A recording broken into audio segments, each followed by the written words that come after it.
A very good afternoon to all our participants who are here with us today to participate in this virtual forum on the unfolding COVID-19 crisis. These past few months have seen an exponential rise in COVID-19 cases across the globe, leaving a significant imprint on all aspects of our socio-cultural life. The disease has brought us face to face with a host of challenges in the carrying out of our daily activities, both personal and professional. The new sense of normal requires us to maintain protocols of social distancing and pay critical attention to matters of personal hygiene, involving the use of masks and sanitizers. Our interactions are no longer carefree, but require us to adhere to rules of social distancing to remove all threats of a possible transmission. Today's webinar is organized with a view to addressing some of these challenges that have become part and parcel of our daily lives. Our esteemed speakers will engage with the cognitive, psychological, professional, and infrastructural changes that have assailed our lives since the imposition of the lockdown in March 2020. We hope this interactive platform will enable us to cope better with the ongoing crisis and assist us in addressing some of the challenges with greater professional and personal integrity. Thank you. I'd now like to invite Kauravi to carry on the introductory session.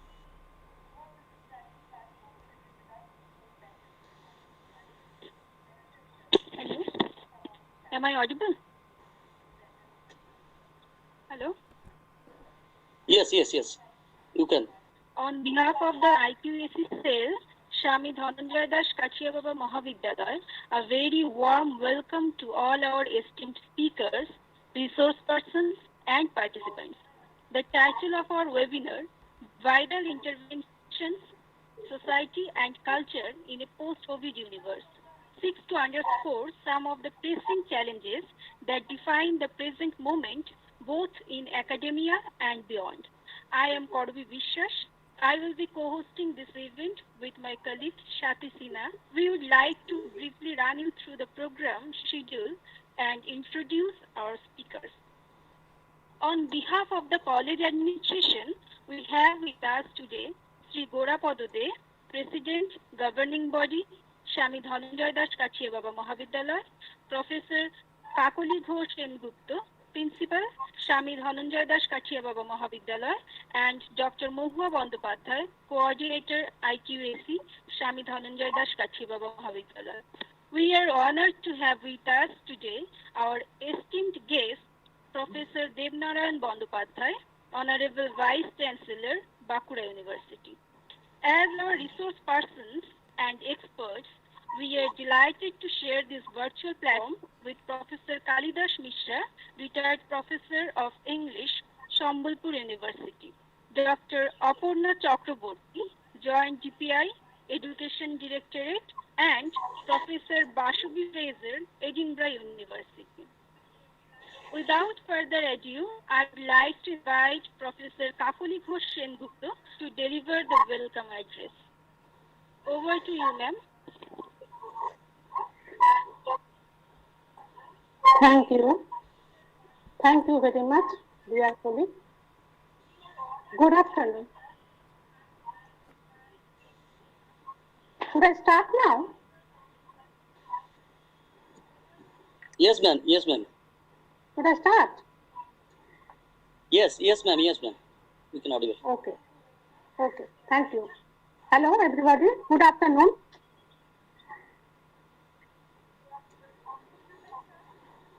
Hello. Yes, ma'am. You can proceed. But YouTube live is. YouTube live. Is not. Please mute YouTube live sound, and you can start. You can control it. Okay, thank you. Good afternoon, everybody. I would like to begin by extending a very warm welcome to our Honorable Vice Chancellor, Bankura University, Professor Devnarayan Bandopadhyay, to all our distinguished speakers and resource persons and fellow colleagues and dear participants. The topic of today's webinar, entitled Vital Interventions, Culture and Society in a Post-COVID Universe, is very much pertinent to the present context and I hope these webinars would generate ideas that will prove useful in overcoming the new challenges that we are going to face with. The outbreak of the coronavirus has caused disruptions in the smooth functioning of our personal and professional lives as well. Healthcare, education, economy, family life all have been severely affected by the devastation caused by the pandemic. The government of all countries, institutions, doctors, scientists, politicians, academicians around the globe are working together to come up with strategies and new pathways to combat the pandemic. There is a clear focus that in the coming time of the global crisis will result in a paradigm shift in the carrying out of activities both within and beyond the academia. Measures such as SNS. SNS stands for, as you all know, sanitization, mask, and social distancing have become our daily lifestyle, and we have to cope up with all these changes in our day-to-day life for our own survival. A significant change in our teaching learning methodology has been adopted. Today's virtual platform is such an outcome of the spread of this virus COVID-19. The coronavirus crisis is reshaping the world, so to say. Today's seminar will discuss the changes of the moment, disease, healthcare, and well-being, micro-planning, policy, and implementation at the institutional level. Without further delay, let me introduce our distinguished guests who would help us answer some of the pressing concerns of the moment. We are delighted to have with us today Professor Devdanand Bandyopadhyay, our Vice Chancellor, who would deliver his valuable inaugural speech. Professor Bashavi Fresha, Professor Emerita, Director of Scottish Centre of Taylor Studies, Edinburgh Napier University, and I also welcome Professor Kalidas Mishra, former Professor of English, Sambalpur University, Odisha. Again, I welcome Dr. Aparna Chakraborty, Joint DPI Education Directorate, Government of West Bengal, who is always helping us in our official day-to-day works. And I also welcome our Honorable President, Sri Gorapada Dev. I welcome all our participant friends and my dear colleagues. I am grateful to all our esteemed guests and speakers for taking out time for their busy schedule to address our participants. I am confident enough that this would certainly be an enriching experience, adding depth and dimensions to our understanding of the pandemic. I again thank you all. Be safe, stay home. Thank you. Thank you very much.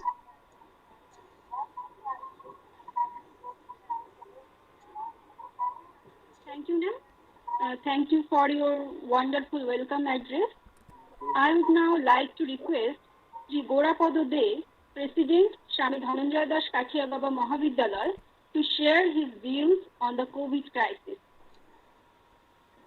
Over to you, sir.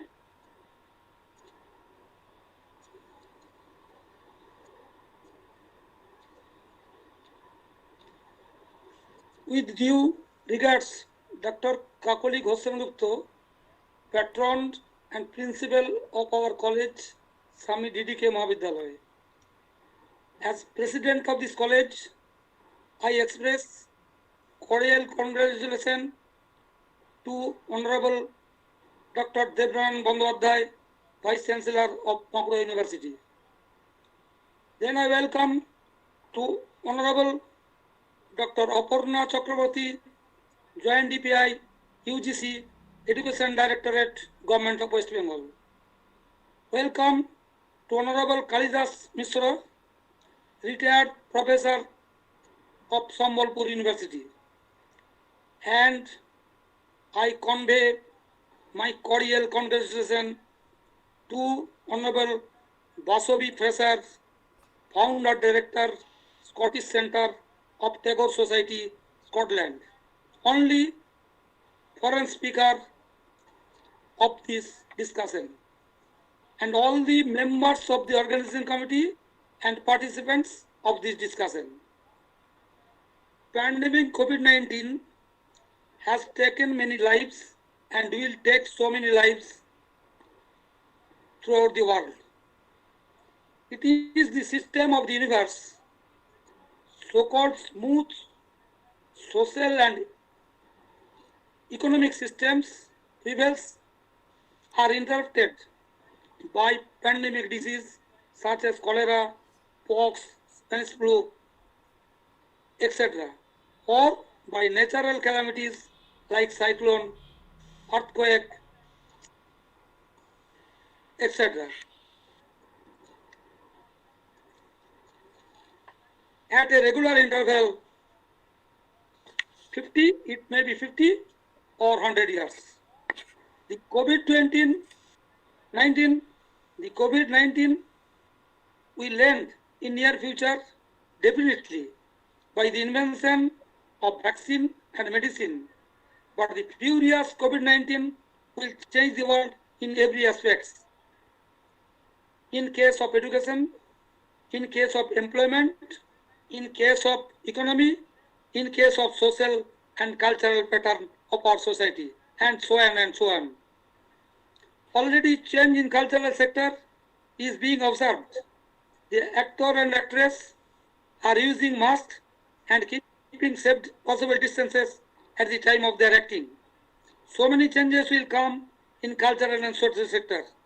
The students of schools, colleges and universities will have to undergo online classes. And here is my question, whether it will be possible for all students, especially in rural India. Especially in rural India, they will suffer a setback in respect to their education for at least 1 year or more, as the case may be, which will be a great loss for them and as well as our society. However,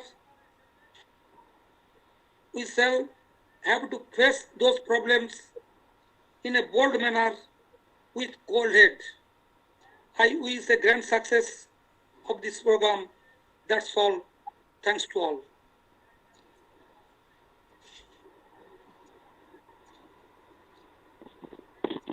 Thank you, sir. Thank you for your informative lecture. Our next speaker is Professor Devnarayan Bandyopadhyay. We are very grateful to Professor Bandyopadhyay for being so generous with his time and for the constant support and encouragement he has extended towards all our humble endeavors. May I now request Professor Devnarayan Bandyopadhyay, Honorable Vice Chancellor, Bankura University, to kindly deliver the inaugural speech.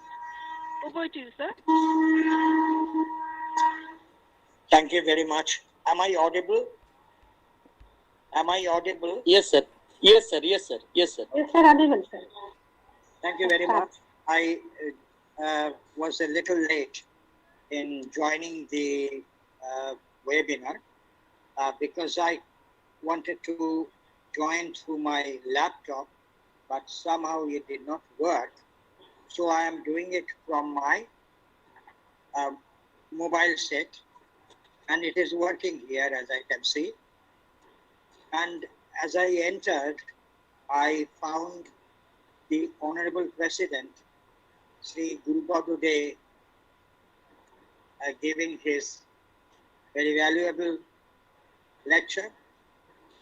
And I'm also grateful to Dr. Kakuli Ghosh Sengupta, principal of this college. Also Dr. Mahua Bandyopadhyay, who is the IQAC, coordinator, then convener, Srimati Shati Sinha, and other members.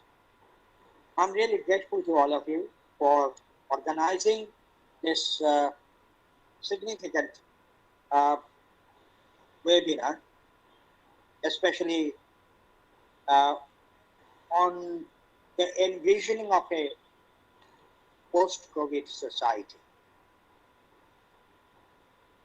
Let me tell you that I, along with some of my colleagues at Bankura University, have already applied to the Newton Baba Research Fund organized by British Council. It is a UK sponsored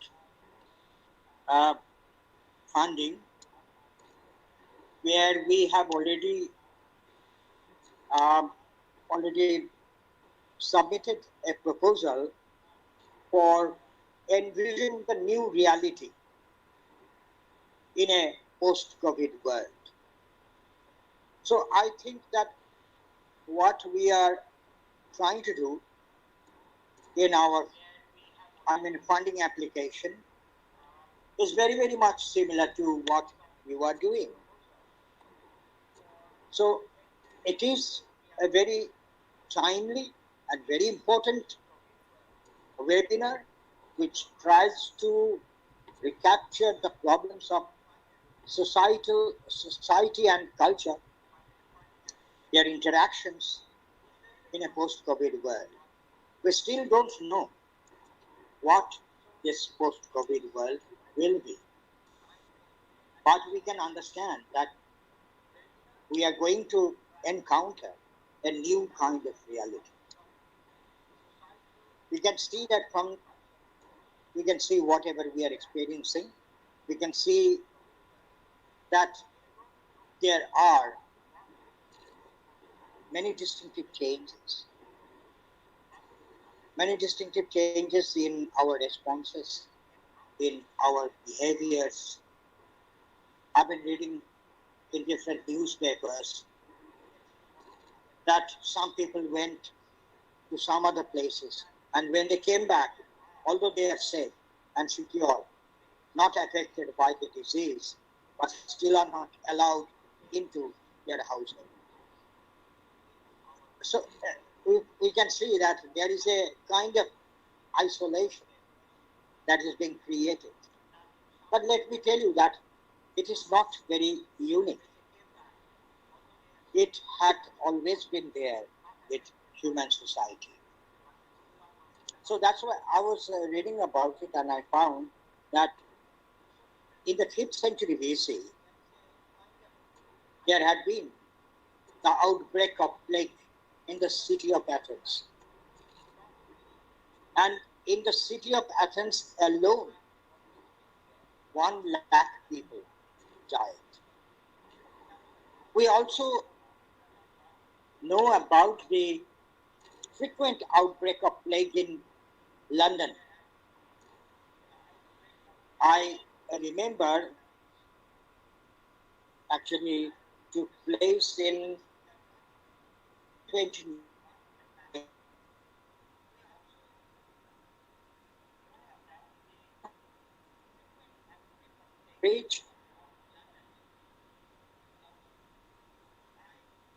outbreak of plague.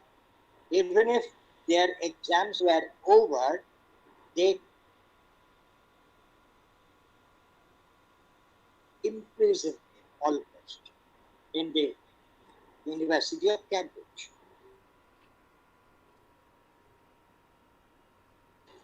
One of the famous poets of England, from English literature. Let me tell you that he was a great poet who wrote the English epic, very famous epic, Paradise Lost. And the plague once again started in London in 1665. And along with his family, Milton actually left London and went to a countryside, Buckinghamshire. And he spent many, many days there in order to avoid contact.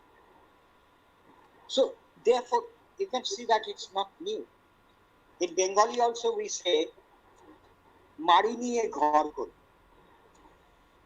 That means it had been very, very much there. So I am very glad that this webinar has been organized by the college under the leadership of the Honorable President, Sri Gurupada De, as well as the principal, Dr. Kakoli Ghosh Sengupta. They have thought about organizing such a very wonderful webinar.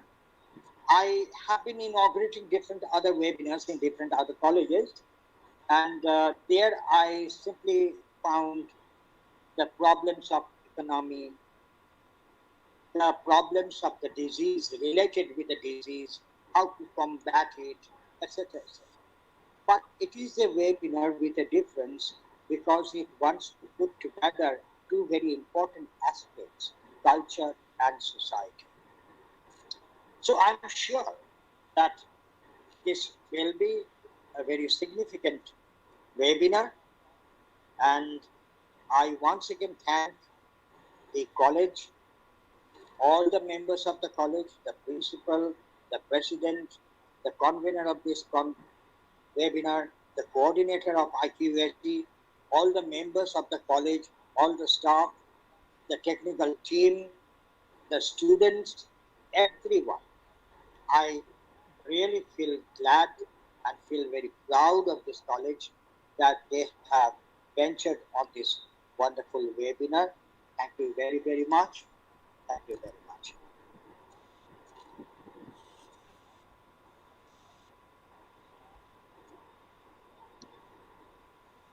Thank you, sir. Thank you for your informative lecture. It's a privilege to hear you, sir. Thank you, sir. Thank you. Now, may I request Ms. Sinha for conducting the next session. Over to you.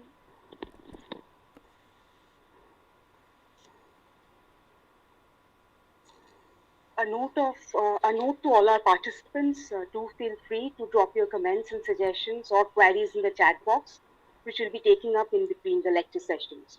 We now move on to our next speaker, Dr. Apurna Chakraborty, Joint DPI Education Directorate, Government of West Bengal.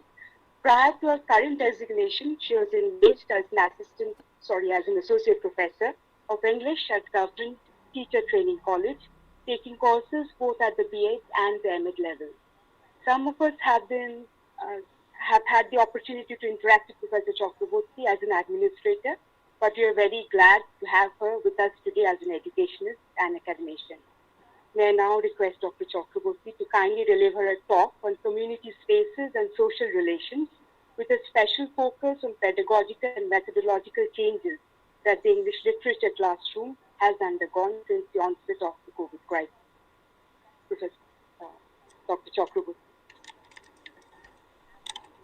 Honorable President, sir, Honorable Vice Chancellor, Madam Principal, Madam Sengupta, all the eminent speakers and the participants. At the onset, I would like to thank you for inviting me as a speaker to this webinar, organized by the Department of English, Shami Dhananjay Das Kathia Baba Mahavidyalaya, Bankura. I have been watching with interest the manner in which teachers are trying to cope with the situation that has arisen due to this pandemic. This COVID-19 pandemic has impacted us, impacted all aspects of our lives in so many ways. The arrival of this pandemic has badly affected many sectors, but perhaps the education sector is one of the worst hit. Particularly in many countries, not just in India, but in many countries around the world. This is obviously a matter of grave concern, particularly with relation to how the institutions are going to cope with the new normal in the post-COVID era.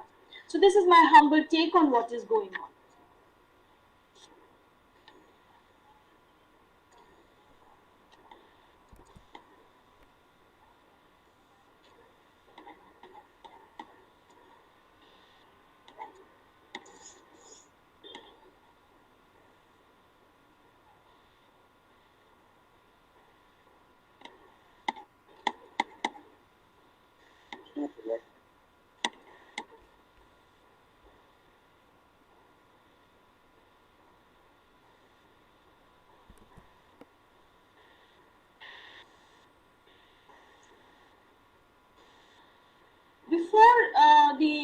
this pandemic, we traditionally we have an education system which is heavily dependent on the presence of students and teachers, physical presence of students and teachers in the same place at the same time.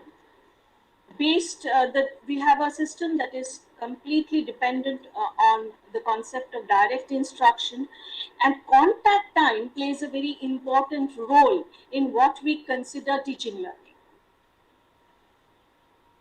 And the UGC, which is the highest regulatory body in higher education, it has framed certain minimum standards. There again, we see the provisions include 180 days of teaching in a year, 40 hours of teaching per week, and on the part of the students, 75% attendance in both theory and practical classes.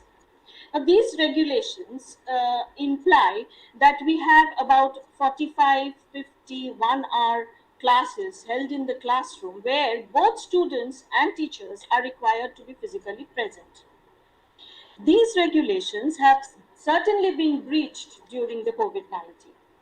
For this reason, UGC appointed a committee to investigate the issues of examinations and academic calendar in the light of this pandemic. The committee has already submitted its report, and UGC regulations will reportedly they will be amended for the unprecedented situation that we are now facing. In its report, the committee has pointed out that many higher education institutions lack the technological infrastructure needed for online teaching and online examinations. Under the circumstances, it is very difficult to suggest a one-size-fits-all approach at this point of time. But though it is not possible to expect every teacher to teach online and every student to simultaneously learn online, we need to think of certain ways in which we can overcome this problem, keeping in mind issues of equity and inclusion.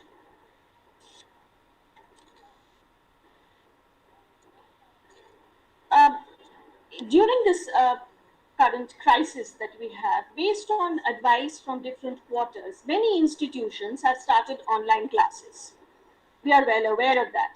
And teachers are using the online tools intuitively. Several teachers have tried to use YouTube videos, Facebook Live, etc. And as they started online classes, they have encountered multiple problems, particularly the issues of internet connection and constant connectivity, and students' possession of proper gadgets, maybe smartphones. So how has the teacher of literature, English literature, tried to cope with this crisis? Now, if we look at the reasons why we teach literature at the tertiary level, obviously, we want our students to obtain an academic degree, a qualification in literature. Secondly, we would like to develop a section of proficient readers. Now, what do we mean by proficient readers? Obviously, we want them to become strong readers in the target language, that is English, be able to interact with the text, learners who will be able to interact with the text, synthesize meanings from it, demonstrate their understanding in oral and written forms, use their background knowledge to construct their own meanings. When we are talking about reading at three levels, all three levels, the literal level, which includes literal comprehension, which refers to reading the lines, essentially, predicting, locating details, grasping the central idea of the text, extracting proper information from the text. All this would be considered as literal comprehension. Inferential comprehension, when we are reading between the lines, that is beyond factual comprehension, guessing meanings of words, drawing on our interpretive skills. And finally, of course, beyond the lines, that is critical comprehension, where the learner is expected to use effective and economical ways to interact with the printed page to make their own meanings. When we talk about literary competence, this is something that we are not expecting a large number of students to develop. But this is definitely our objective. Students are required to comprehend literary theories and concepts and acquire an ability to use such terms and concepts in talking and writing about literature. Obviously, this requires development of a different kind of reading ability. Reading literature requires a different kind of reading ability. But in a non-native situation such as ours, students possess a systematic knowledge about the language which can be used in the classroom for analysis of the language of literary texts. And this is where we can use our technology to focus on language if we keep our aim at this level. With the UGC's focus on integrating ICT in teaching, technology-enabled learning, an atmosphere for technology-enabled learning has already been created in India. And the UGC is recommending that 25% of the syllabus should be taught online. Indian educators are not alone in this current crisis. We have to learn and improvise. We have to be in contact with what is going on in the outside world, and obviously we need to learn and improvise, not adapt practices from the high-income countries. But India is better prepared than many other countries in the information and communications technology sector. We have huge digital resources, online resources that we can tap into if required. And this is why Indian higher education can take the next leap and consider blended learning as a policy to develop teaching and learning. What is blended learning? It is not a new term. But it is a term that was originated probably in 2007 in connection with corporate training. It is not something new. We have had concepts like e-learning, hybrid learning, web-enhanced learning, mixed learning. These terms have always been there. It is difficult to define because there is a lack of consensus regarding its definitive definition. But essentially, we can call it a mixture of approaches. Traditional face-to-face approaches with infusion of technology. We have always blended in the classroom. We have always blended strategies and approaches in the classroom. Traditionally, we have done that. Now, and we have used technology also, but now we require perhaps a more planned approach to our teaching learning scenario.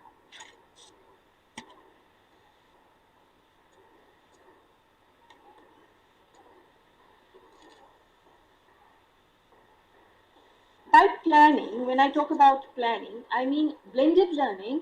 It must be made systematic, where we should use both synchronous modes and asynchronous modes, where people learn in different locations at different times.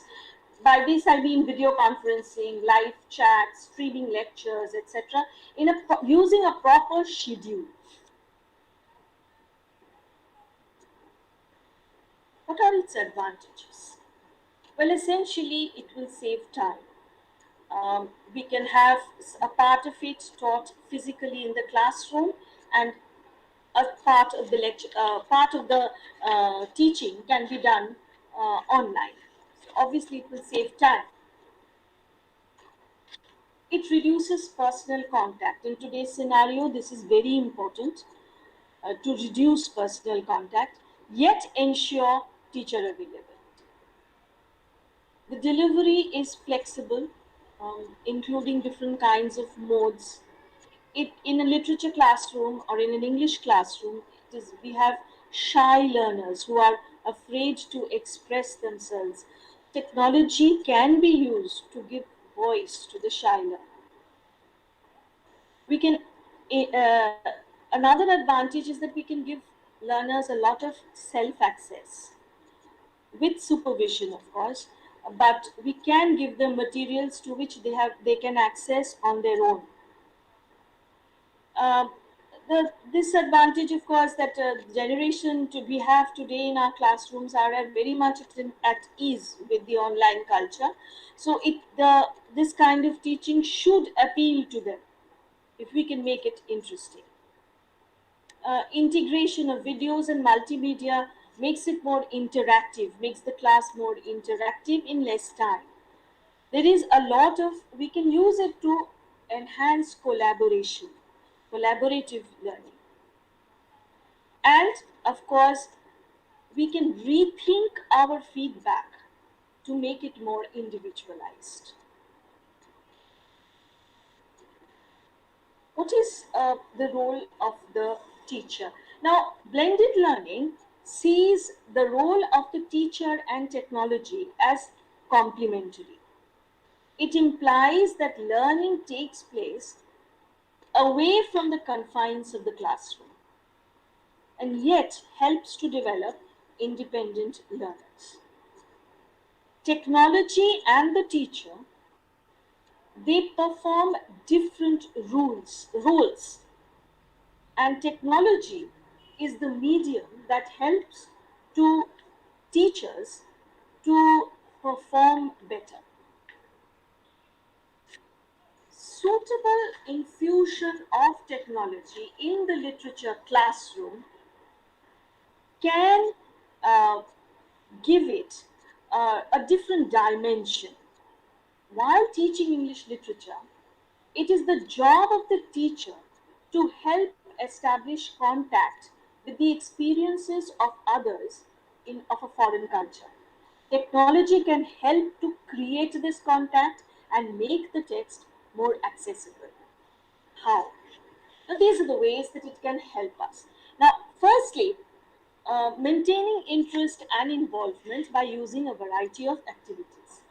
Most learners do not really have a particular liking for literature or have not developed a liking as yet, as particularly in the case of second language learners. So it is better if we use a variety of strategies that they are familiar with in the literature classroom.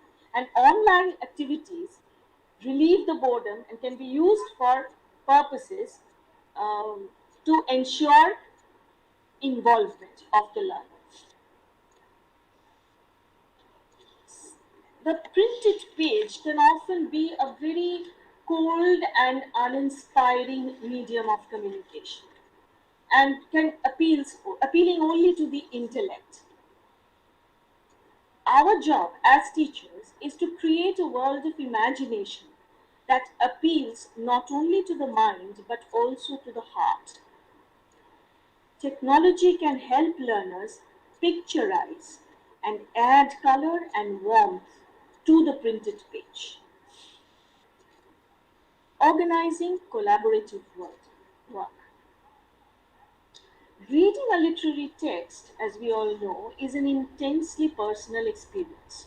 This may sound very paradoxical, but shared reading can often lead to richer and more complex responses as a result of inclusion of different sets of life experiences.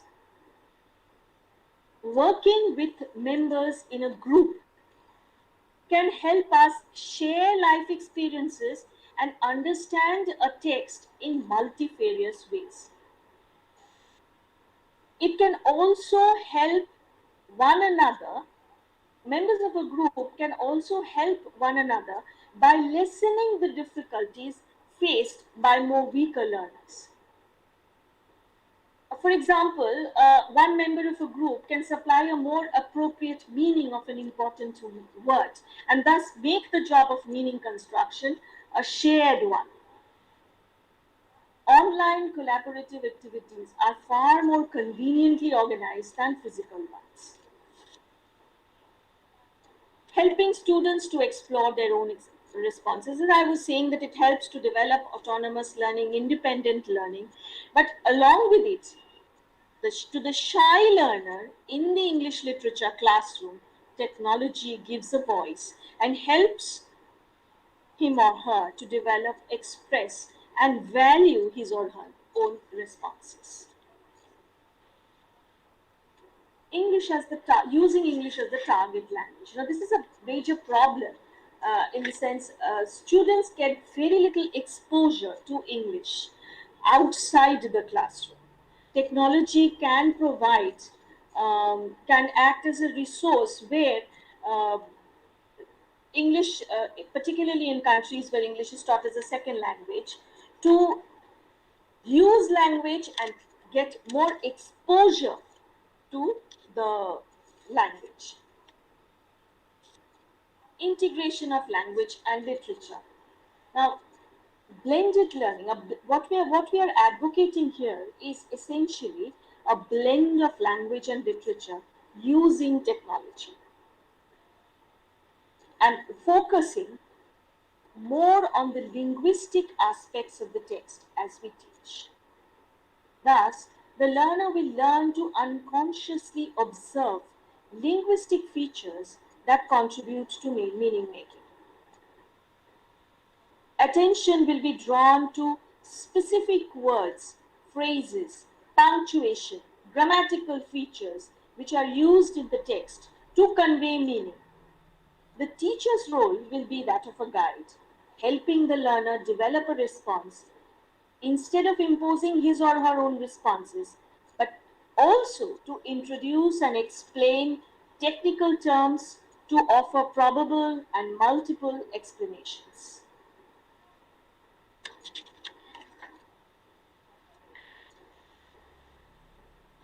As I said before, self-access will obviously be emphasized.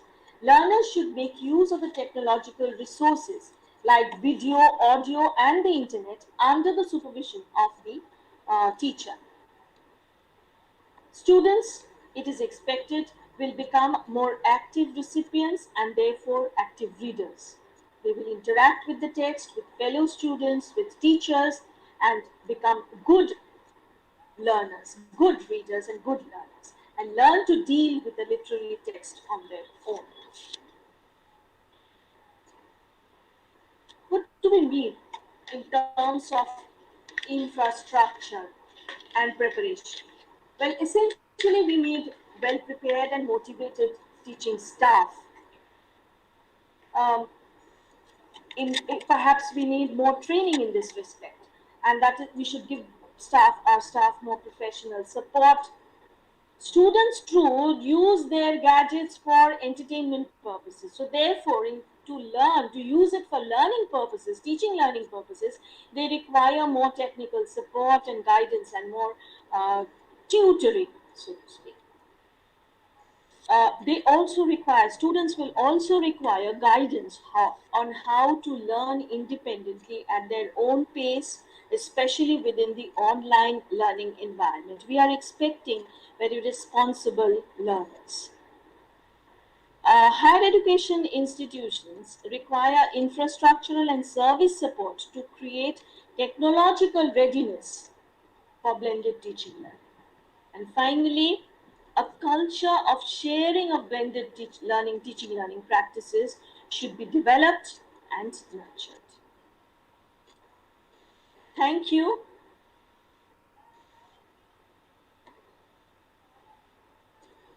Thank you, Dr. Chakraborty, for highlighting the many dimensions of the teaching learning process, the manner in which we process information, and the role of technology in facilitating education.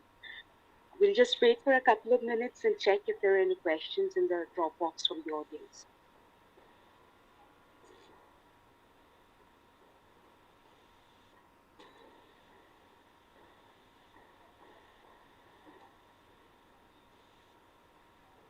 Ma'am, if I may ask a question.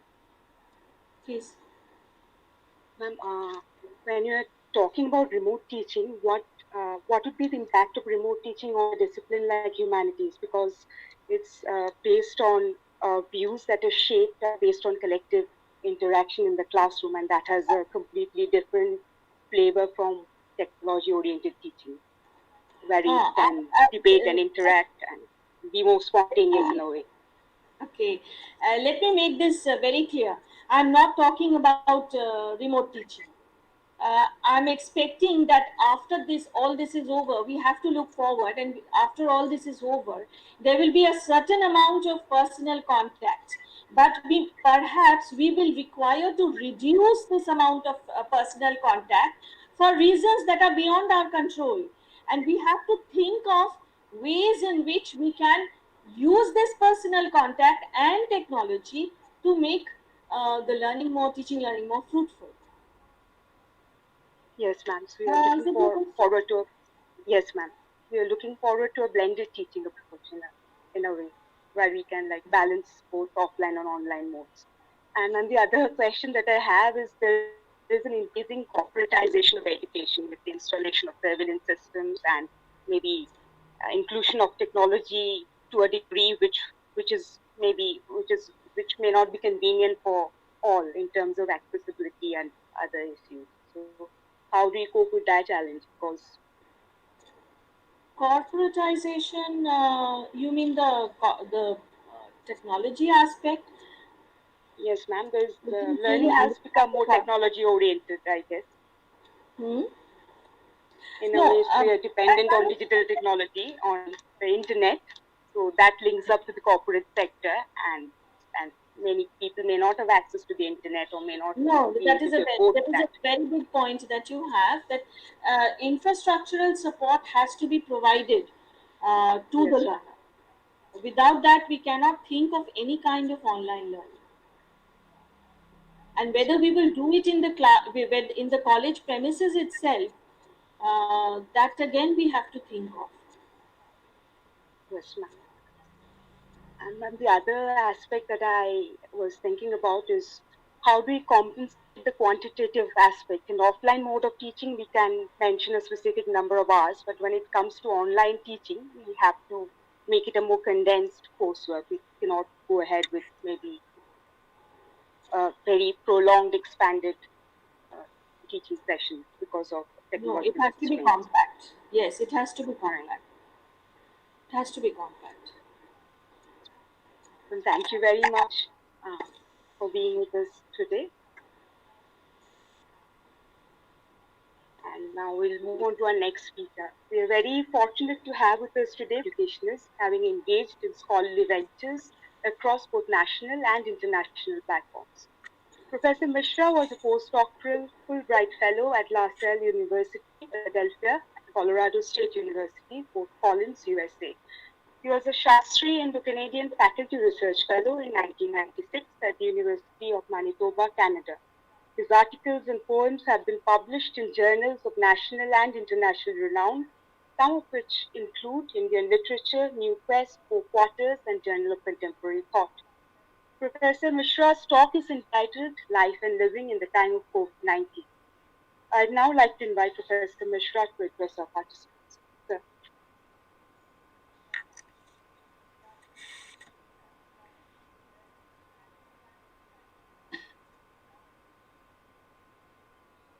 Good afternoon, everyone.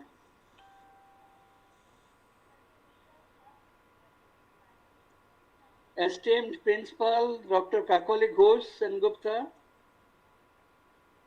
Mr. Gorapada De, the Chief Patron, Professor Devnaran Bandyopadhyay, esteemed Vice Chancellor, Bankura University, Dr. Aparna Chakrabarti, Joint DPI, Director of Higher Education, Government of West Bengal, Professor Basavi Fraser from the Scottish Centre of Tagore Studies, Edinburgh and Napier University, Dr. Mahua Bandyopadhyay, Dr. Karabi Vishwas, Dr. Swati Sinha, esteemed participants. It's my pleasure and good fortune that I am here before you to share some of my ideas regarding life and living in a post-COVID situation. Am I visible, sir? Is it okay? Yes, You are sir, audible yes. and you are visible. Everything is fine, Kalidas. Thank you. Actually, we are passing through a very difficult time. And you feel like, you know, saying with Hamlet, oh, curse fight, that ever I was born to set it right, the time is out of joint. Actually, the post-COVID-19, the COVID-19 pandemic, it is a major pivotal moment in a way in history. It has captured the imagination of so many writers, philosophers, politicians worldwide, Yes, audible and from Wuhan to Washington, from Berlin to Bangkok, from Dubai to Delhi, from LA to London. The pandemic is drawing our attention to ourselves to show us who we are, how we approach the complexities of life of the time ahead for all of us. Long ago, in 1976, the American writer Tom Wolfe wrote an article called The Me Decade. Another writer and critic, Christopher Lust, wrote a book in 1979 called The Culture of Narcissism. And the engagement of these writers was too selfish in a way, even though they were responding in a countercultural environment. Perhaps in a post-COVID world, we can't afford to be narcissistic or selfish. We can't confine ourselves to our narrow world. Different philosophers and writers, they have responded to our time in different ways, which in a way would help us in understanding our time. I'll just give a few examples. Think of a philosopher like Slavoj Žižek, Slovenian philosopher. From January 22nd, 2020 to March 10th, 2020, he made 3 notes and discussed the impact of the pandemic. The first thing that he said about COVID-19 was that in addition to the prevalence of the pandemic, there is what is said, the existence of an ideological virus that is responsible for the spread of what is said fake news. The pandemic is as such deadly, and if you are adding to it the ideological virus, then you can imagine the consequences. Perhaps he meant that this ideological virus is creating barriers in between people, in casting aspersions on others for being responsible as carriers of the virus. We were okay, but it is because of the other. Imagine, the way in different occasions we have done that. During the time of the Spanish flu, during the time of the Great Plague of London, in all other situations, the plague that affected Iran,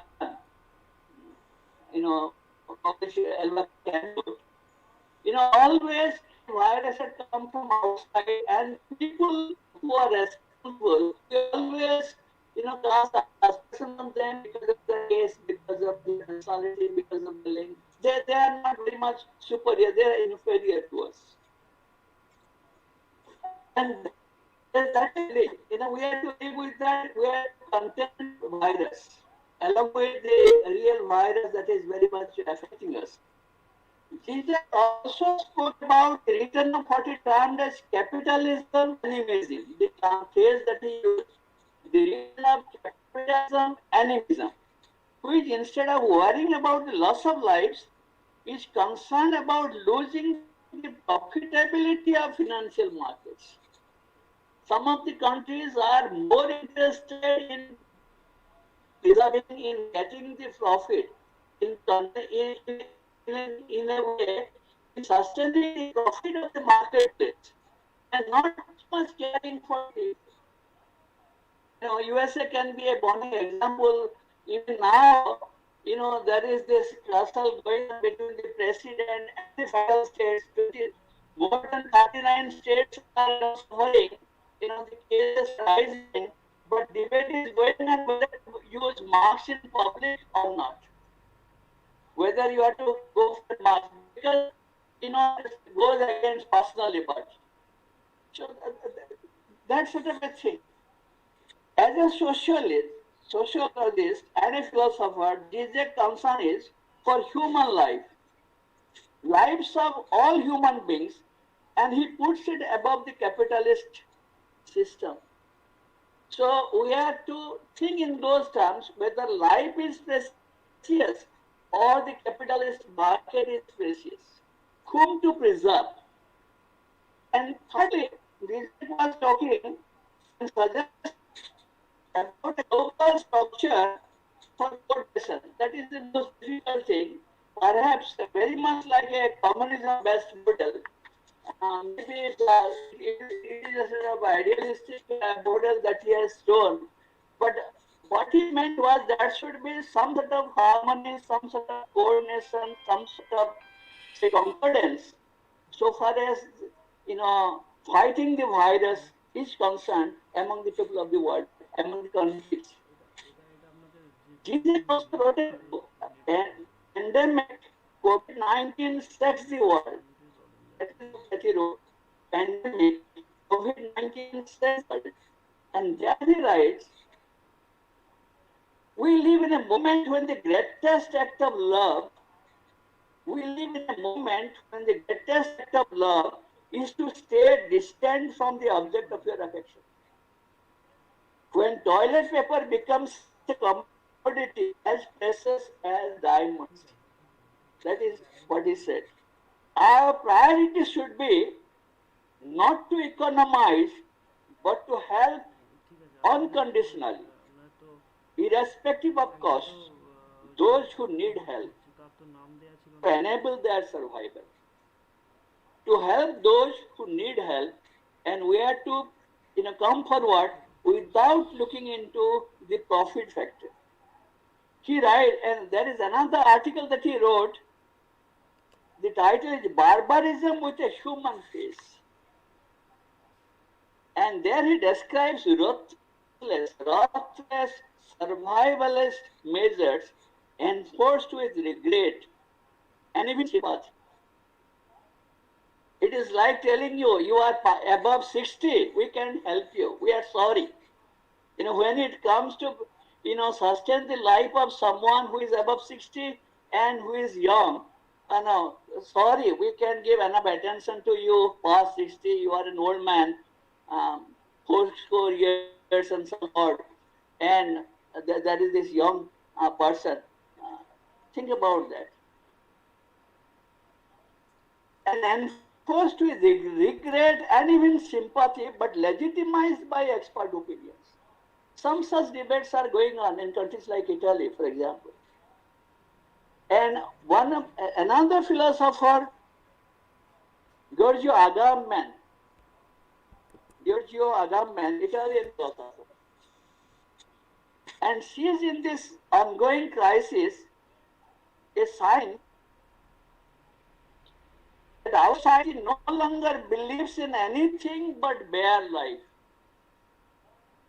He says this is a dangerous trend. Our society no longer believes in anything but bare life. It is obvious that Italians are disposed to sacrifice practically everything. The normal conditions of life, social relationships, work, and affections, and religious and political convictions to the danger of things, the life and the danger of losing it is not something that we have to, take care, because that separates, blinds people. Another man No, I'm just trying to give way, how the experts are responding to a situation. Maybe we want to take some ideas to statistics, to interpret and understand this life through which we are passing at this particular moment. Journalistic, this line, we must be careful not to hit wrong target, not to hit the wrong target, not to divert the attention of people's, getting down the whole question of race, prejudice, question of post-biological biases. An entire civilization is in question. There is no doubt about it. An entire civilization is in question. And at such a time, we have to talk in terms of human beings. We have to touch people, irrespective of their caste, creed, color, nationality, religion. That is nonsense. And if you go to some of these descriptions of this pandemic, for example, Professor Bandyopadhyay was referring to Daniel Defoe. Daniel Defoe was just 5 years old. If you remember, when the plague hit London in say 1665, 1666, and decimated nearly, say, 100,000 people, Londoners. Nearly 1/5 of the population, died, population of London. And in that well-known book, A Journal of the Plague Year, published in 1722, the epidemic spared the wealthy and targeted the city's poor workers. Imagine, in such situations, always the marginalized, they are the victims. The epidemic spared the wealthy and targeted the city's poor workers, serving the merchants and government officials. Very different from the careful, if you are talking about Defoe, Defoe is different from Boccaccio. His narrators, carefree narrators, if you are talking about Decameron, where there is also a mention. Think of a situation from our own country. In 1896, when the bubonic plague entered Bombay, the British colonial administration tried to combat the spread of the disease using the Epidemic Diseases Act. However, in India, there at Bombay, caste barriers, including the demand by the upper caste to have separate hospitals, and the refusal to accept medical assistance from the low caste people, added to the causes of deaths of more than 10 million people in India. More than 10 million people in India from the bubonic plague. There is this American critic, Mike Davis, historian. He wrote a book about the late Victorian Holocaust, where Mike Davis is writing about the British colonial administration and its handling of diseases like cholera, smallpox in the Asian countries, especially in India. Imagine a time, 1898, that year is very crucial, 1898. That was the year when the Odia writer, Fakir Mohan Senapati, wrote his first story. In fact, that is his first Odia story, Revati. And that was a chilling reminder to the colonial administration. Because in that particular story, someone is venturing to write, and he wrote the first story where all the characters died. And why? Because of cholera, because of famine. 1898, and that was 1897, the English administration, they were celebrating the Diamond Jubilee of the coronation of Queen Victoria. They were more interested in celebrating this jubilee than taking care to contain cholera, suffered. And Fakirman Senapati wrote this story against this particular backdrop without mentioning. He just chillingly said, yes, this character died. Sometimes one liner. Revati actually wanted that is a story that tells about the element of that aspect is there. But if you read it in the context of the spread of cholera, spread of smallpox, spread of this famine because of that, you can see how the English tradition, why English administration was more interested in preserving and sustaining business than in spreading relief, giving relief. No relief for the Indians, poor petty Indians. Kipling wrote that famous, the white man's burden. The impact was that we are white and we are superior and we have been given this burden of responsibility to take care of the non-whites because they are inferior. So the thing is that if you go through such examples, maybe we'll be talking about something that gives you a sort of chilling reminder and why this is happening and what are the things, what are the lessons that we learn. Indian Tagore story, you are talking about in this poem, that's a poem. Because the old man's servant. And it is the story of a modified household who actually mastered health, but himself comes to smallpox. It wasn't like cholera, smallpox actually in 20th century itself, more than 300 people. And December 13th, 2019, the WHO celebrated 40th of the eradication of smallpox here. And there are books like, say, Ahmad Ali's Twilight in Delhi that tells you about the Spanish flu. And Delhi at that time was very much the city of the dead. If you think of the great Hindi poet, Surjakant Tripathi Nirala, he lost his family members, including his wife and daughter, in 1980. 1918, to this Spanish flu. And there are references, to this pandemic, to cholera, to smallpox, to other diseases, in a way can correct mankind from time to time. But lessons we have to like, in which way they help us.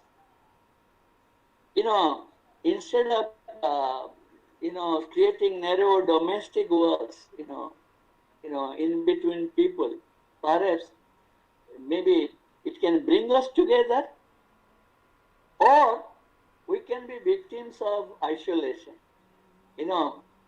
Isolation now is the time to stay isolated. But as you remember the famous phrase from T.S. Eliot, in a relationship, it is, what matters is maybe we can be nearer than the eyes, but farther from the stars.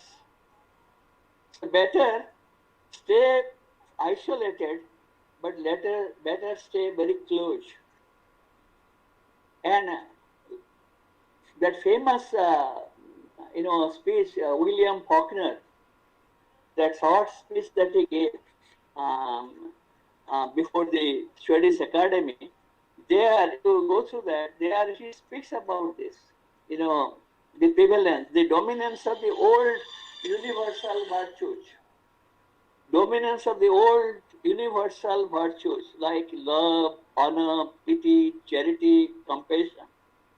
Love, honor, pity, charity, compassion. These are the things we want.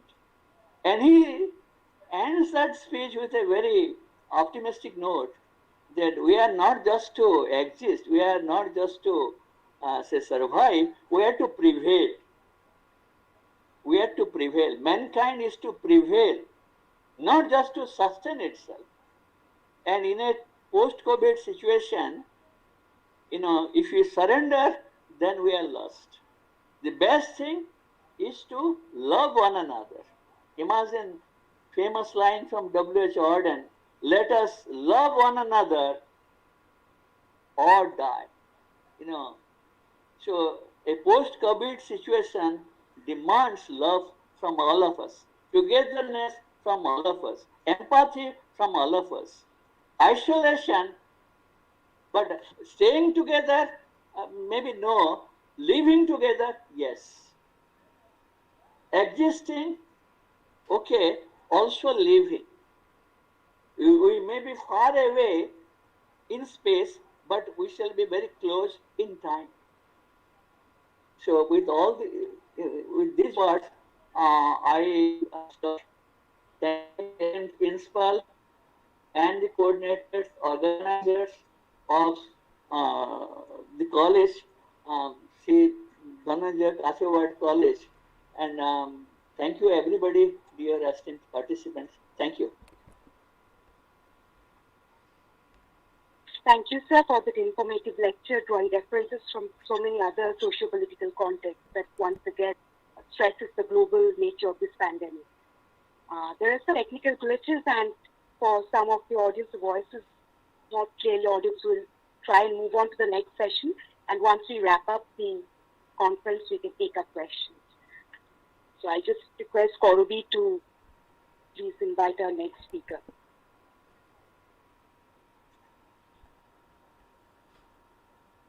Our final speaker for the day is Professor Bashobi Fraser, Edinburgh Napier University. Professor Fraser is a poet, children's writer, editor, translator, and an academic of international renown. As a transnational writer, her work spans across Scotland and India, initiating productive cultural dialogues across continents. She is Professor Emerita and a former professor of English and creative writing. She is the co-founder and director of the Scottish Centre of Tagore Studies and chief editor of the academic and creative e-journal Gitanjali and Beyond. The title of Professor Fraser's talk today is Bearing Testimony and Witness. We once again extend a very warm reception to Professor Fraser, who has kindly consented to spare her valuable time on a weekend to join this deliberation. Professor Fraser, over to you, ma'am. Thank you very much, Dr. Korobi Biswas. It's a pleasure and privilege to be invited to this webinar organized by Shami Dhananjay Das Kathia Baba Mahavidyalaya in Bakura. Bakura is a state that both my husband Neil and I hold in great affection, and definitely for the relation we have as academics and friends with the Vice Chancellor of the University, Professor Devnarayan Bandyopadhyay. I would also like to say a big thank you to Dr. Kakuli Ghosh Sengupta, the principal, to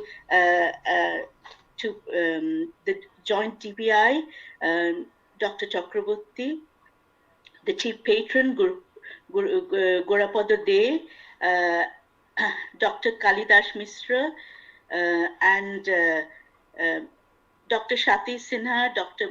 Mohua Bandyopadhyay, and thank you, Dr. Korobi Biswas, for your introduction. It has been a real pleasure to listen to Professor Mishra. I learned a lot, and I'm so glad you brought in so much literature, as has Professor Bandyopadhyay already. It was also a great pleasure to listen to the whole idea of blended learning put so succinctly by Dr. Chakraborty. And welcome to all the other staff members who are here today, listening to us, giving up your time. As I said, it is a privilege and pleasure.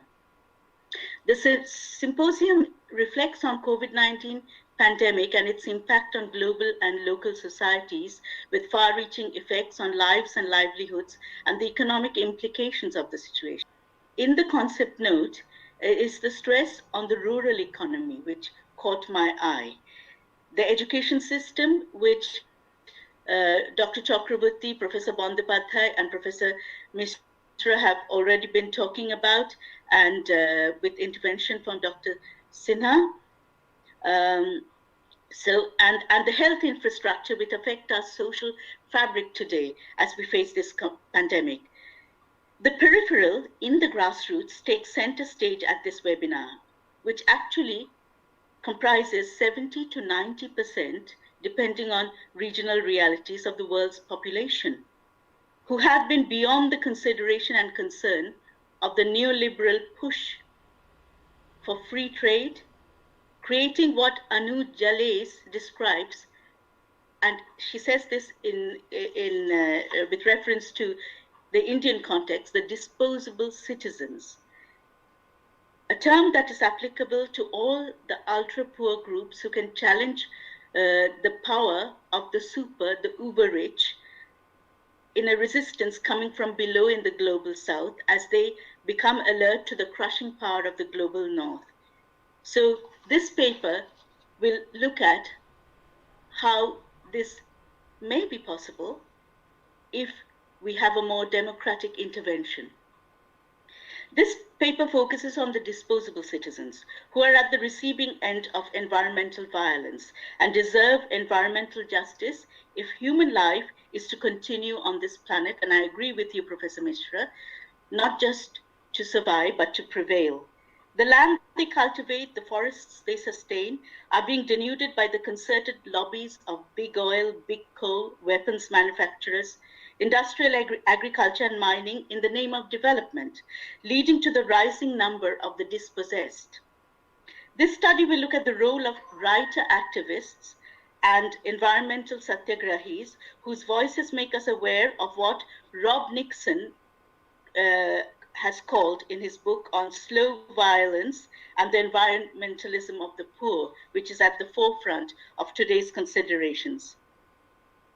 I'll go back to 1953 when the French writer Jean Giono published a short story called The Man Who Planted Trees. The story opens in 1939 when the narrator, on a hike across the foothills of the Alps in Provence, southern France, comes across Elisée Bouffet, a shepherd who sustains him with water from a spring and with whom he stays to recover. And he discovers that Bouffet is involved in a one-man mission to plant acorns, using his iron shepherd staff to dig holes across a desolate land bereft of trees. The narrator goes away to fight in World War I and comes back in 1920 to the spot to see young oaks, birches, and beeches sprouting, watered by streams which the shepherd has created by many small upstream dams. And it is in this recovered landscape that the shell-shocked narrator recovers. Bouffet continues his afforestation scheme over 4 decades, creating a vibrant green landscape where life returns to villages and people build new sustainable lives. At one point, he gives up grazing sheep because sheep actually like eating saplings and takes to beekeeping instead. Giono's book was translated into several languages and sold thousands of copies. Coming after the devastation of the 2 world wars, this allegory of the recovery of life and hope was actually taken to be a true story and inspired many people and groups to plant trees to replenish the land and allow life to recover. However, we have closer to home a real life incident which has had momentous impact 2 decades later, the Chipko Andolan in 1973, where women from a village in the Himalayan forests of Uttar Pradesh hugged trees to stop the commercial axe from destroying them.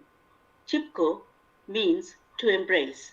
The movement then spread across several villages. Women satyagrahis in peaceful protest for the preservation of the truth about trees as sustaining life became emblematic of environmental activism against the depletion of forests across the globe. In 1980, the Gandhian activist and philosopher Sundarlal Bahuguna urged Indira Gandhi's government to pass a law banning tree felling. And that was passed, and tree felling was banned for 15 years. It was a major victory for grassroots women campaigning for sylvan preservation. In 1979, however, the go-ahead to build 30 mega dams in India was given by the Narmada Water Disputes Tribunal, which triggered the Narmada Bachao agitation against the building of Sardar Sarovar Dam, a mega dam. In 1985, the social scientist Medha Patkar visited the site.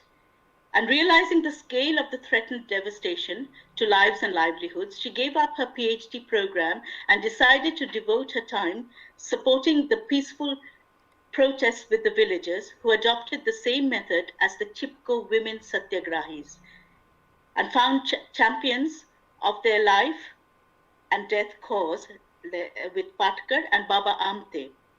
Interestingly, the Ministry of Environment and Forests in India had not sanctioned the mega dam project then because of, and I quote from their report, non-fulfillment of basic environmental conditions and the lack of completion of crucial studies and plans. No villager who would be displaced by the dam was consulted in the plans and ensuing implementation of them. As Patkar realized that so-called compensation to the displaced was only for the standing crop at the time and not for displacement or rehabilitation. As we know, Arundhati Roy gave her entire Booker Prize money in 1997 to the Andolan. Finally, the World Bank, the chief financier of the Sardar Sarovar Dam, withdrew in 1993. But the dam, which was to provide electricity and irrigation to the industrial Golden Corridor and would drown out those who had lived and cultivated the land, which fed so many people in India, would become the disposable citizens. This went ahead. The construction of the dam went ahead in 1999. It was supposedly completed in 2006 and inaugurated in 2017. Its height was increased from 138 to 163 meters. The reality of a globalized world is that the World Bank, run by the global north, does not build mega dams in the developed world, but pushes for them to be built in the global south. When Arundhati Roy crossed Narmada by boat from Jalsindi and stood on a hill, she could see, and I quote her, the Adivasi hamlets of Sikar, Surung, Nimgavan, and Domkedi. She was a witness to, quote, their air behind them. With little the landscape, like motor, unquote. And she admits, quote, I knew I was looking at a civilization older than Hindustan, slated, sanctioned by the highest court in the land to be drowned this monsoon, 1999, when the waters of the Sardar Sarovar Reservoir will rise to submerge it. This way of life and cultivation is now history. Greg Garrard, writing in Eco-Criticism of Modern Environmentalism, quotes from Rachel Carson's seminal book, Silent Spring, published in 1962. It begins with a fable of tomorrow, with the story, there was once a town in the heart of America where all life seemed to live in harmony with its surroundings. Garrard goes on to say that, quote, concentrating on images of natural beauty and emphasizing the harmony of humanity and nature that once existed, is a fable which, quote, first presents a picture of changelessness which human activity scarcely disturbs, unquote, a pastoral piece that seems timeless. Yet the demands of free trade and a consumerist society with an enormous appetite can, in a few years, make these ways of life assume a fairy tale honor of having once been, once upon a time. Are we poised as the world's people to accept this? Going back to the commercial interest in stripping the earth of its forests, the felling of trees has been sanctioned in Hasdeo Aran, an ancient forest covering 170,000 acres in Chhattisgarh, which is known for its rich biodiversity and is home to the Gonds and other tribes who have lived off the forest and protected their habitat for centuries. Government orders beginning in 2017 and subsequently ratified have granted the slashing of the Hasdeo Aran forest to enable the construction of open cast coal mines by a mining company, Adani Enterprises, which will deplete 841 hectares of forest, as documented in an article by Brian Cassie in The Guardian on 2nd February 2020. 10th February 2020. Cassie notes that villagers, the Satyagrahis protecting the truth of life and continuity, are fighting against the threat of transformation and destruction of their habitat, but they remain vulnerable as the disposable citizens against globalized mega profit interests. The plight of disposable citizens was brought home to us recently in the migrant crisis of India. An article published on 13 July 2020 by Chatham House speaks of this hidden majority who were impacted with the complete lockdown, which came into effect 4 hours after it was announced. With, quote, with transportation systems initially shut down, many had no recourse to travel options back to homes and villages, resulting in harrowing journeys home. Those who were able to make it home found in some instances villages refusing entry because of fears of transmission. The shocking images of migrants forced to walk in desperation showed the enormity of the crisis that has shaken the world. As the article notes, a huge percentage of India's working people are part of its informal economy, mostly with no written contracts and hence no job security. When factories, construction sites, businesses, domestic employers, farms closed their doors to their migrant workers, they became the unwanted, dispossessed. While Vande Bharat mission arranged for international flights and naval ships to bring home international migrant workers, which was a good step, the internal migrants faced with eviction had no recourse but to walk, some of them over 400 miles, with children and their elderly relatives. And we know that when they reached their state, the borders were closed in many instances. And though governments, NGOs, and charitable organizations did provide some meals to the starving and weary multitudes, their enforced crowding in camps meant that the coronavirus found fertile ground to spread in congested spaces of social contact. In the new humanitarian, Irudaya Rajan posits, quote, there will be a reduction in long-distance migration in India after this, unquote, as many migrants will be wary of being stranded again. What has brought home to the marginalized migrant workers is that they are, quote, again from Jalais, disposable citizens of a country where the rich and middle class are able to barricade themselves against the pandemic. And this goes back to what Professor Bandyopadhyay and Professor Misra have said has happened during the times of plague in London and in Athens, the city-state.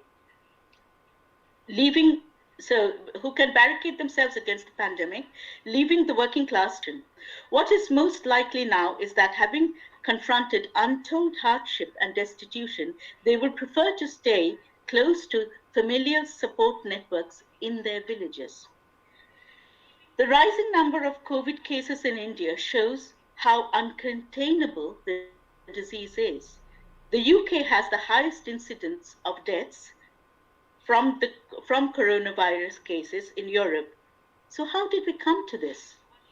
In the UK, 10 years of austerity in the UK, many of whom are generally quite deprived, have suffered disproportionately the pandemic compared to the white population. Education and health, as India needs to move out of its, quote, highly privatized and compartmentalized health and education systems, unquote, so that the perpetuating social disparities that hinder growth can be removed for, quote, more effective democratic engagement, unquote. In the UK, the Black Lives Matter movement, triggered by the brutal asphyxiation by a policeman and his 3 mates watching, leading to the death of George Floyd in America, has resulted in mostly peaceful demonstrations and a demand for implementing equality, a recognition of the continuing impact of slavery and discrimination, and a commitment to decolonizing the educational curriculum in schools and universities, with the inclusion of Black history as part of British history. In India, in an article published on 11 July 2020, Ashmita Bokshi asks, quote, did COVID-19 become another excuse to rewrite textbooks?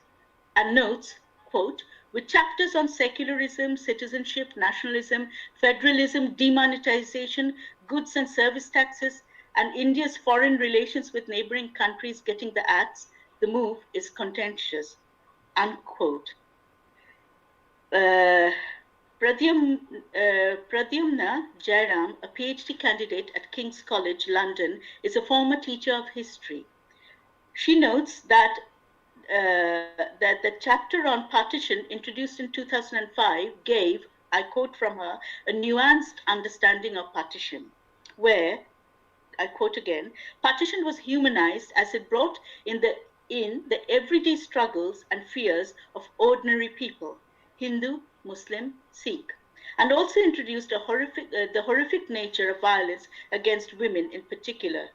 She goes on to say, a chapter like this, virus or no virus, needs to be mandatory reading for students, for it showcases the violent nature of human beings, where in any cycle of violence, women bear the brunt of societal violence, unquote.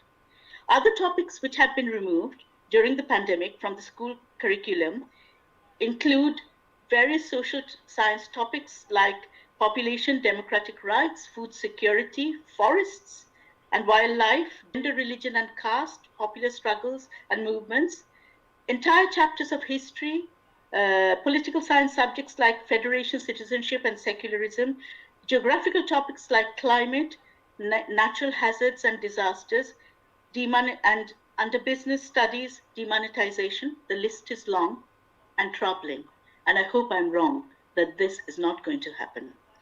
We have looked at the brunt of the effect of environmental violence borne by women in the Chipko movement.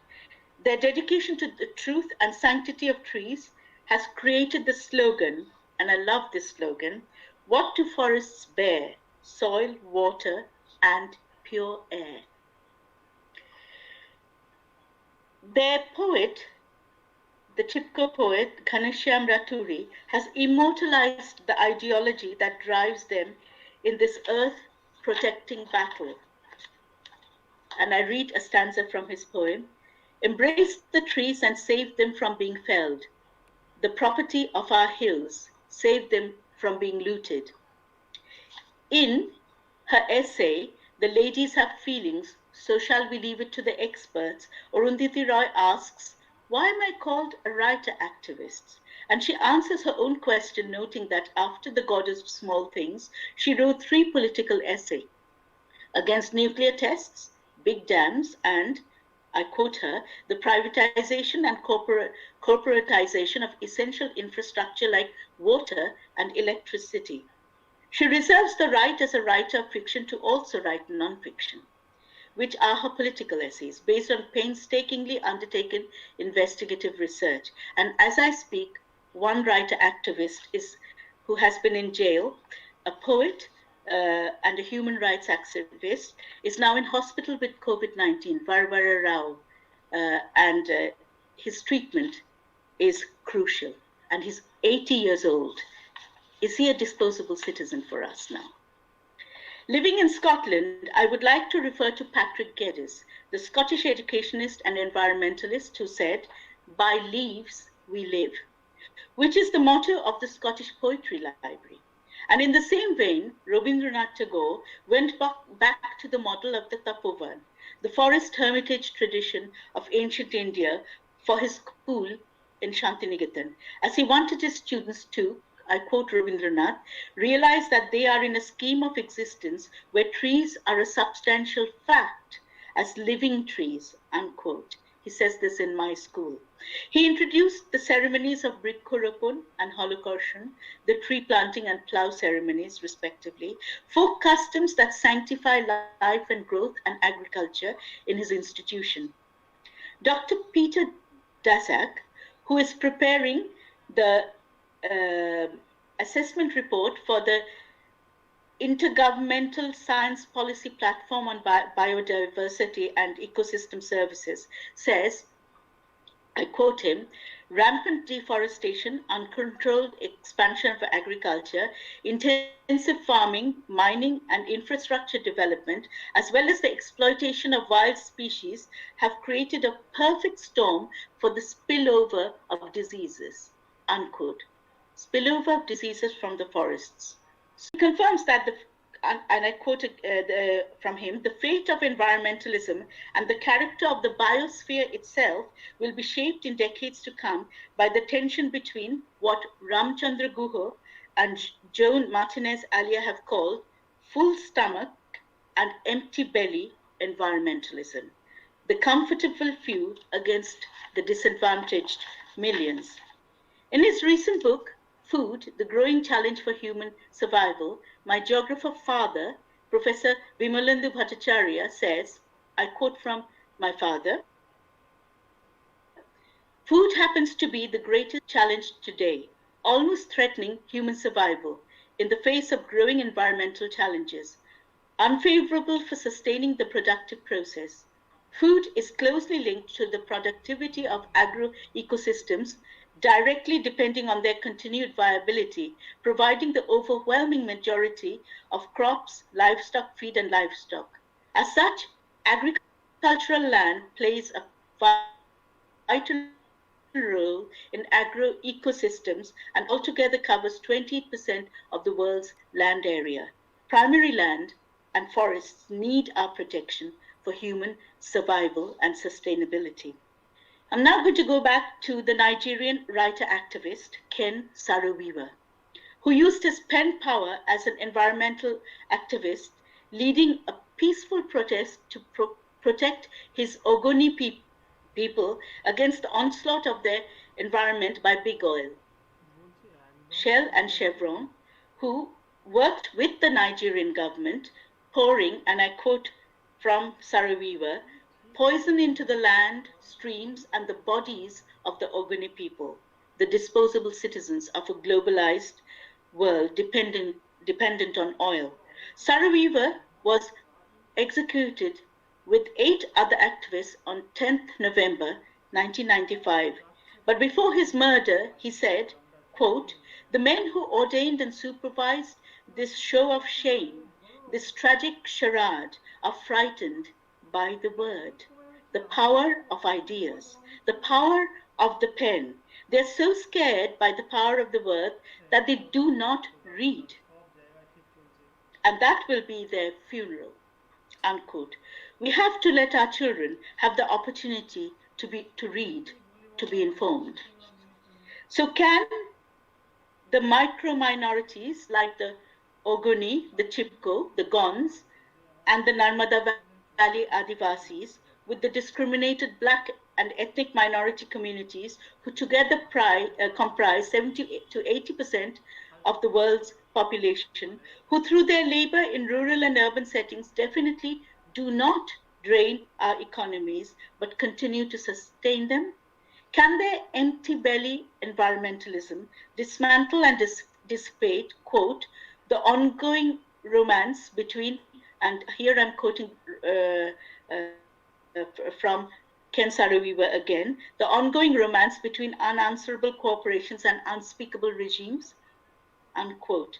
While trees bear testimony of life, writer, activist, and environmental activists, the environmental satyagrahis, our growers and sustainers, bear witness to the sanctity of nature. And with William Wordsworth, knowing that nature never did betray the heart that loved her, can we, with them, protect her, nature, on whom we depend for human survival, and thus forestall the threat of this and future pandemics? Can we move to a post-COVID world? I leave this question to you. Thank you.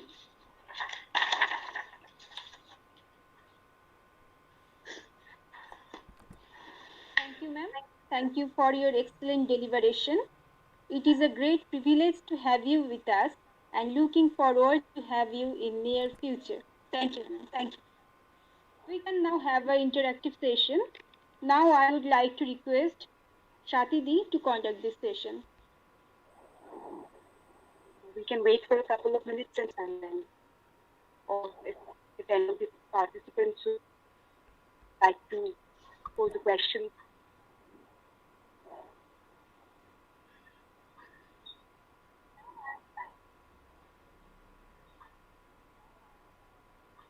If I may address Professor Mishra first. Professor Mishra, you spoke about the Z ideological virus, and he also brought in George Agamben. And Agamben also talks about the state of exception. So is there any connection? Because I haven't read the Z concept of ideological virus. I'm familiar to a certain degree with George Agamben's state of exception. So can we replace the two concepts maybe? Yeah, when Agamben was talking about states of exception, actually, in the name of exception, human freedom is very much at stake. That is how he tries to explain. You take away the freedom, and in the name of exception, you are taking away the human rights. But Agamben is very much criticized by, say, Zizek and Nancy, for example. Sometimes, you have to, draw a line. It is true that in the name of freedom, sometimes government, corporate houses, they will be, trying to curtail the freedom. But then too much of that, we have to accept certain things, and we have to draw a particular line. In the name of exception, maybe Agamben and Zizek are telling the same thing, when you are talking about ideological virus. But more so, Zizek is talking about the way actually we bring in our own prejudices, our own say limitations, sometimes our biases. But states of exception very much perpetuated by the party, by the government in a way. I'm thinking in mind Italy, for example. The way in the wake of this pandemic, the way Italy wanted to, curb the freedom of the people. But then, yes, at some point or other, there should be some restrictions, but it should not be unlimited restrictions, and maybe that is what Agamben means. It should not be in the name of, say, containing the virus if you take away. But that is where the line is very fragile and very thin, at which point you have to stop. That is how, because Agamben was criticized for this particular thing. Even Jean-Luc Nancy, at one point, Nancy was narrating one personal incident. At some point in his life, doctors advised him to have a heart transplant. And Agamben was telling him as a friend that don't go for that. because you will be coming under, maybe the supervision of the powers, and the corporate powers will be very much in a way curtailing. But Nancy says that had I not gone for that, maybe I would not be alive at this particular point of time. There should be a certain line should be drawn. In the context of the pandemic, and Agamben was very critical. I think he is having in mind actually the curbs taken by the Italian government in a way, more so. Mr. Agamben kind of underestimated, I think, the potential threat from the virus in a way, and that was written in the early months when the virus had not escalated to that. Very much, yeah. Devastating. Thank you, sir. Thank you. I'd once again request the audience to place their questions. I have a comment for Professor Fraser. We talk about slow violence and the accretive nature of such a violence. That kind of reminded me of Mahashita Devi's short stories, where there is a lot of talk about grassroots activism, but not necessarily forged from within an institutional framework. So these are tribal people who kind of develop this power to protest. Initially, maybe they latch on to a sort of a group solidarity thing, but many of the stories show that the individual can autonomously raise their voice. So that was that kind of reminded me, or talk kind of reminded me of the baby short stories. And the other thing that's on my mind is Professor Mishra talks about bare life, and you also bring up the concept of dispensable citizens, or disposable, I guess that's a correct word. So those two concepts, can they be related? Bare life, Agamben's concept of bare life, and disposable or dispensable citizens, and how they connect to corporate surveillance or corporate capitalism, even when it comes to healthcare. Mm-hmm. Thank you for your observations. Yes, I agree. Mahashita Devi's stories are poignant because she actually lived amongst the tribals. So she was a witness, and she was a right activist. So that's an excellent example. And I think what this webinar is doing is bringing to the fore the power, the democratic power that can rest with minority groups. Those who have so far been the disposable citizens, because we have a journalist, a British Sudanese journalist called Nesreen Malik, who writes for The Guardian, the BBC, and she says that for a long time there have been this the politics of calling migrants, migrant workers, people who come and drain the economy. And yet, during the pandemic, we have recognized that they are our key workers. So they sustain the economy. So that's a term which I use from Nesreen Malik, that they don't drain the economy, they sustain it. And once they realize that they sustain it, they can think about the power they have, because we depend on them as a society. Thank you, ma'am. Professor Fraser, may I make an observation? No. Hello? Yes, I'm here. I'm listening. I must thank you for your brilliant lecture. Actually, when you are talking about, this is not a question. I was reading a story by the well-known Italian Marxist philosopher, Antonio Gramsci.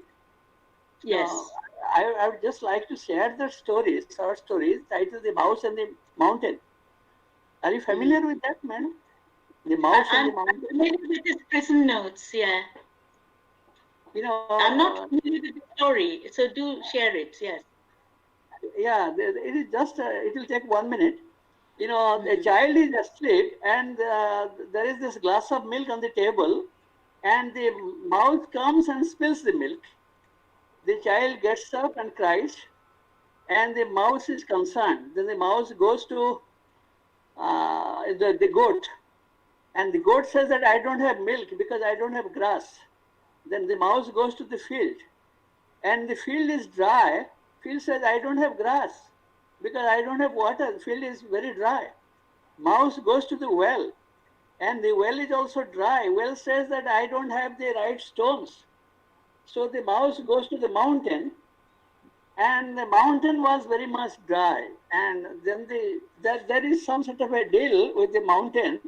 If you give the right stones, then the well will be repaired and there will be water. Then the field will be very much filled with water. Then the goat will take the grass, and then goat will have enough milk. Then the child will drink the milk. And when the child grows up, she will plant trees on your mountain, and then the land will be fertile, something like that. I like, the lecture that you gave when you are talking about Wordsworth, about the interconnectedness of everything. We are living in a world where, we can't escape, our, harmonious relationship with the world outside, with all the living beings and the non-living. I don't say they are non-living. Some say it is insensate, but they are very much alive. Wordsworth's famous line from the Lucy, with rolling round in ours, rolled round in ours diurnal course with rocks and stones and trees. Or when he talks about giving life into things. So thank you very much. It is just a sort of throwback to some story that I read by Gramsci. So thank you. Very much. Yes, lovely story. Yes. It's all about once upon a time. Do we want our world to become a once upon a time story? And we have to protect that.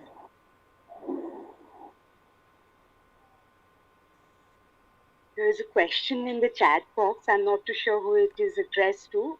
This is Ongshuman Mitro, and he writes, Sir, do you think this pandemic has the potential to give rise to a generation of frustrated and disillusioned writers and poets like, for example, the Second World War did?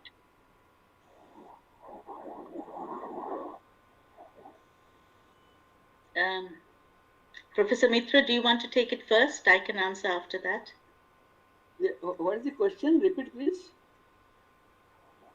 So the question reads, do you think this pandemic has the potential to give rise to a generation of frustrated and disillusioned writers and poets, like, for example, the Second War did?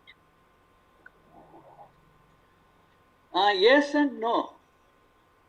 There will be always writers, who will be trying to, protect the interest of the people. Sometimes, if you become too stark, there will be writers who will be telling about the stark reality of this pandemic. And maybe there will be writers who will be bringing in a spark of hope also. It is true that if you look back, maybe years from now, if you look back at this particular moment, there will be pictures which will be very much hallucinating, very much disturbing. But yet there are people who, try to prevail. As I was talking about William Faulkner, not just to exist, but to prevail. There will be they will be taking examples, maybe from such writers. Generations will be there, those who are living through this particular period. Maybe if you talk about the stark reality, because maybe writers will be experimenting with different genres, different forms. Sometimes using gallows humor, black humor, sometimes talking about this particular pandemic, narrating the pandemic in a traditional mimetic way, sometimes going to extreme lengths to use the postmodernist format, formless format. Yeah, it will be a sort of complex, multivalent way of looking at reality. Reality will not be unilinear, very much moving in a definite direction. It is complex, bringing in its wake multiple forms, narrative style. Thank you.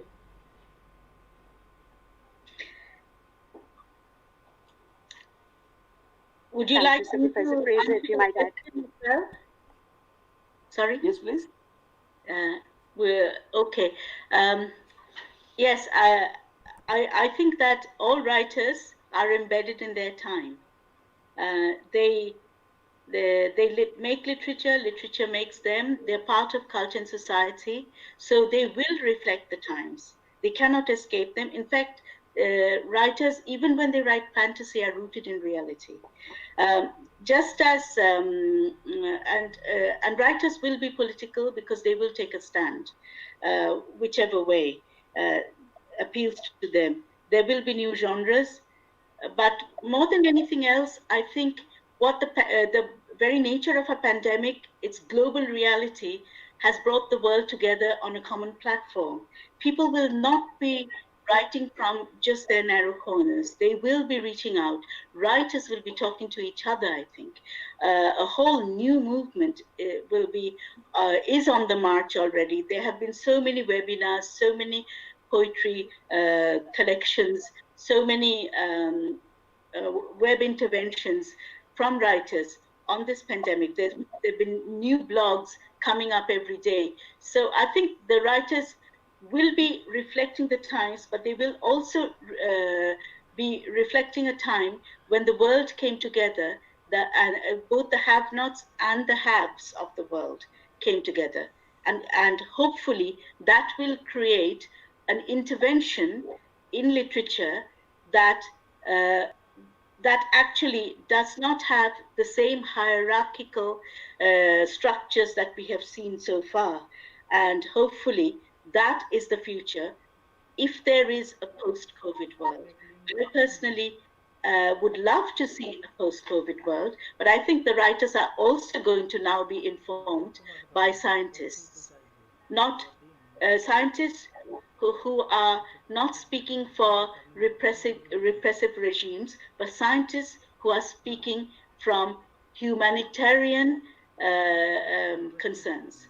So I think what writing will have to do now is take on the science on board and be thoroughly informed about the reality in order to think about a future for writers and for a world, a viable world for us.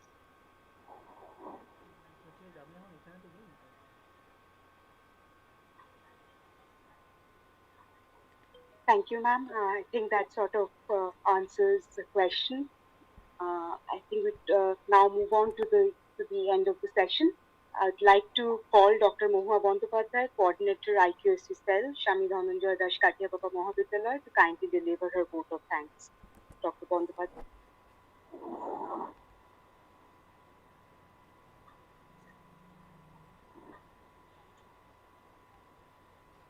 Thanks, Sati. Good afternoon, everybody.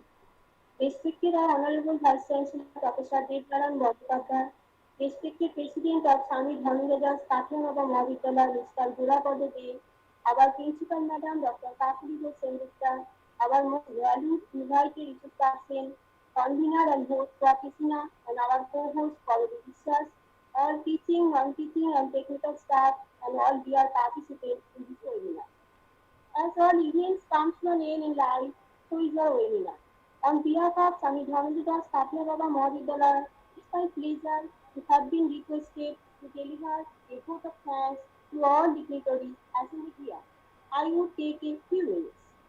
I would like to express my sincere gratitude to our Honorable Vice Chancellor, Bankura University, Professor Devnaran Bandyopadhyay, who honored this seminar with inspirational thought. Then I extend our happiest thanks to Mr. Gorapada De, Honorable President of Governing Body of our college, for sharing his opinion about effects of pandemic situation. I must mention our deep sincere appreciation to our respected research person, Professor Basudhi Fraser, Professor in English and Creative Writing, Edinburgh, Mayfair University, Scotland. We are really enlightened with our excellent coverage. I would like to express sincere thanks to Professor Kalidas Mishra, former professor in English, Sambhalpur University, for his relevant speech.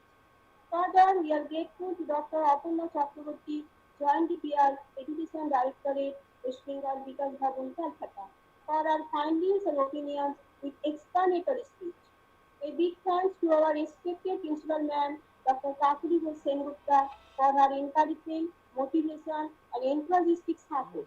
Without her continuous institutional advice, this webinar would not be possible at all. I would like to thank to my beloved colleague and convener of this webinar, Swati Sinha and Karavi Vishwas, Assistant Professor of Department of English, for their active participation and sincere effort.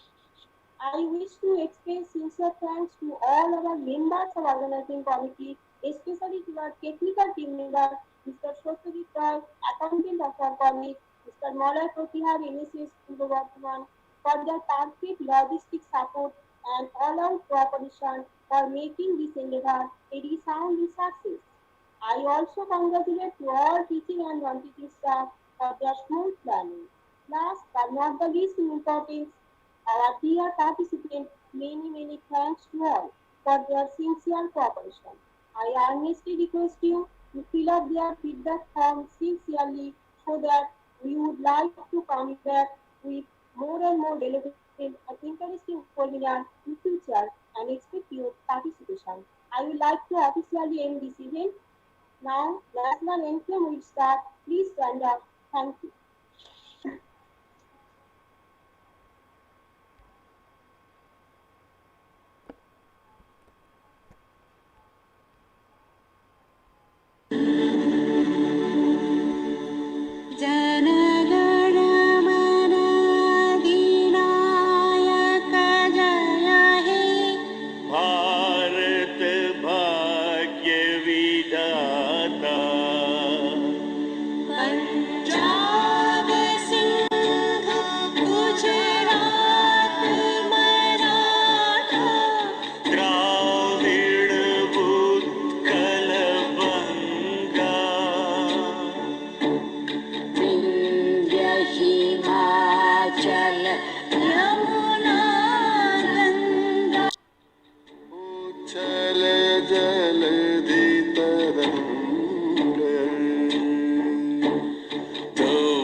Just